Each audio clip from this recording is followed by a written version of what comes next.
Hey Non-Techies, this is Jess from Non-Techie HQ.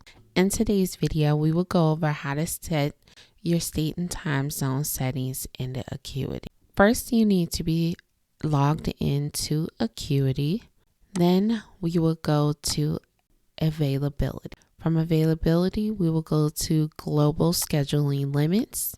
To when we will go to our time zone setting. From here, you can select based on your country, your city, or the time zone above.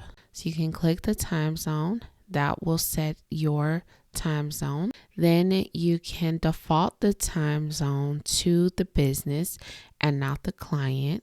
You can also toggle this on to where clients can edit the time zone, or you can default to the client's time zone. This will show all available appointments in their time zone, but will be scheduled according to your business. From here, any changes you make, you want to click Save Changes, and that is how you add your time zone to Acuity.